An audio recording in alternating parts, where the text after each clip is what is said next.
Hi friends. I brought in another book for us today. It's one that I know I've brought to West before, but it's been long enough that maybe we haven't read it together? Not sure. It's called The Tea Party in the Woods. It's by Akiko Miyakoshi. Some of you might remember that we have a book called The Storm in our classroom, a book that was brought in as a gift. And that book's by Akiko Miyakoshi as well. I'm not sure what she uses to make her illustrations, but it looks like maybe pastels mostly.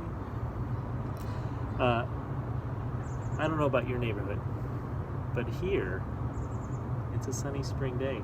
I'm in the shade right now, but it's still pretty warm.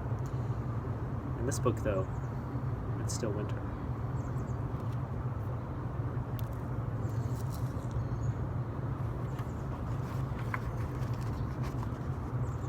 The Tea Party in the Woods.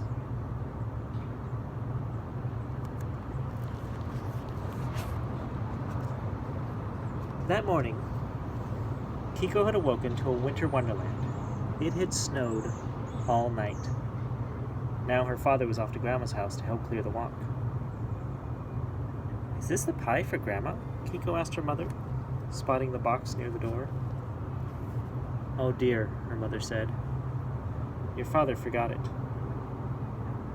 "I can still catch up to him," said Kiko. "All right. But hurry."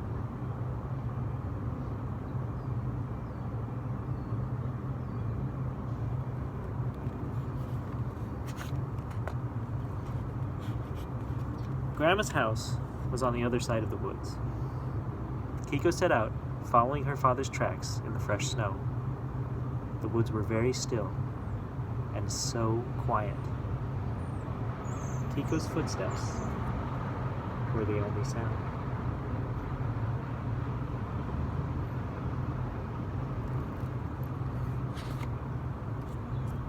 After a while, Kiko spied a figure up ahead, in a long coat and a hat. "Papa!" she called, as she ran to catch up. She struggled in the deep snow and fell. The pie box was crushed.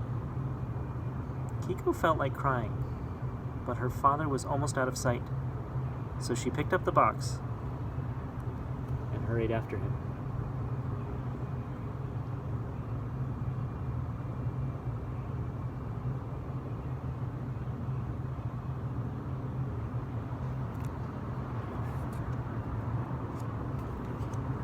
Kiko followed her father all the way to a strange house. Has it always been here? Kiko wondered. She couldn't remember having seen it before. She watched as her father went inside.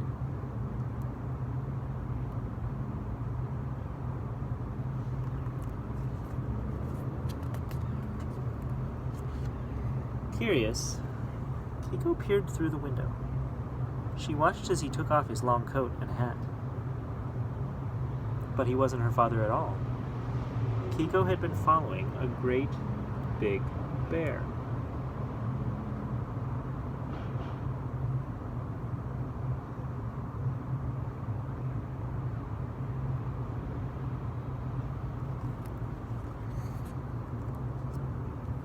"Are you here for the party?" asked a kind voice. And Kiko turned to see a little lamb standing nearby. "This way," said the lamb, gently taking Kiko's hand and leading her inside.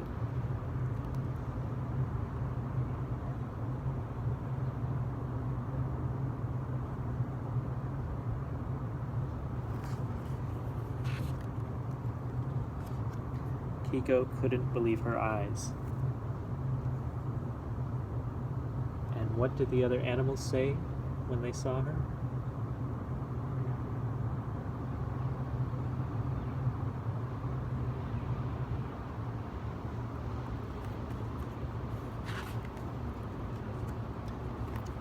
"Welcome!" they cheered.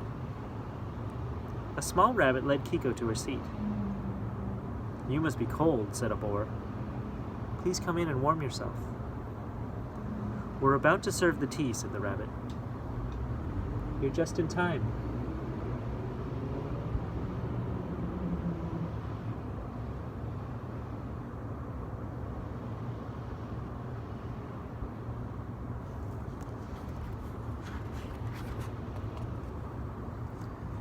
Once everyone was seated, a doe stood and began to speak.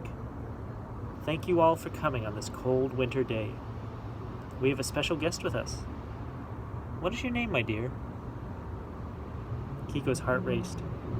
She gathered up all her courage and said, "My name is Kiko.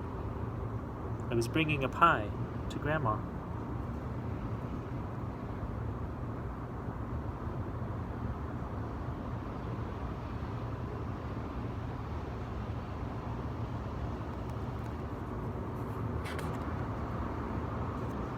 The animals all began to speak excitedly. "That's so brave of you, going all by yourself. Your grandmother will be so pleased. Please have something to eat." Everyone wanted to talk to the special guest. Kiko began to feel a bit braver. Over the noise, one of the rabbits spoke up. "Is this the pie for your grandmother?" Kiko looked down at the crushed box. "Yes, but I fell on it, and now it's ruined." The animals glanced at one another.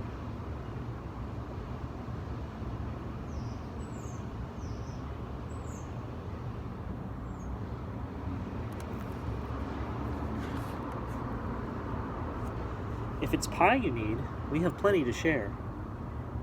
Slice by slice, they assembled a new pie on a pretty plate. Each piece had a different filling of seeds and nuts and fruit and other delicious things gathered from the woods.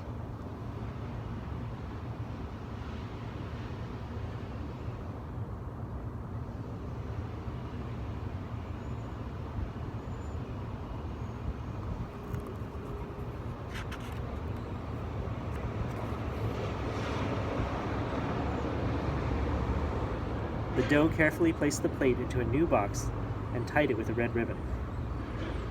"How nice," said Kiko. She was so excited that she wanted to take the pie to Grandma at once. "We'll come too," said the animals.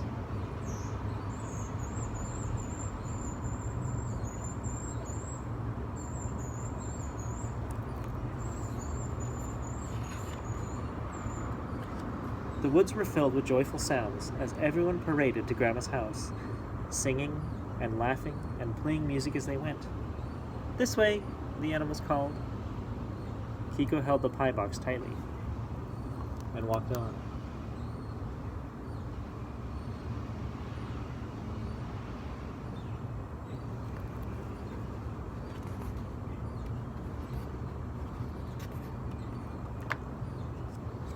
At last, they reached Grandma's house. "Go on," the animals encouraged Kiko.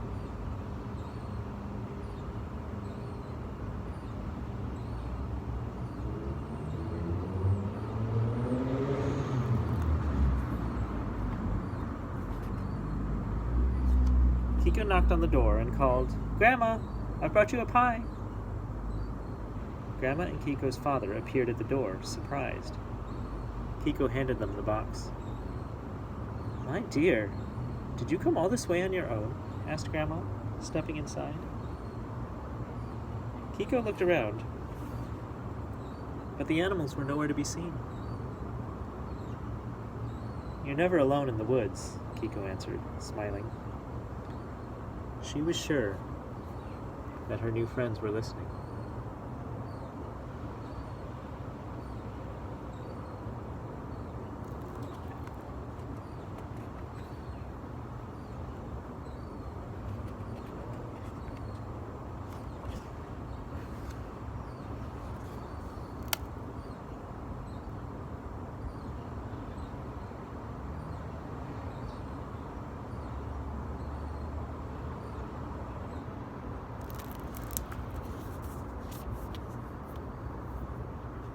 All right. I hope you have a good day. I'll talk to you again soon. Take care.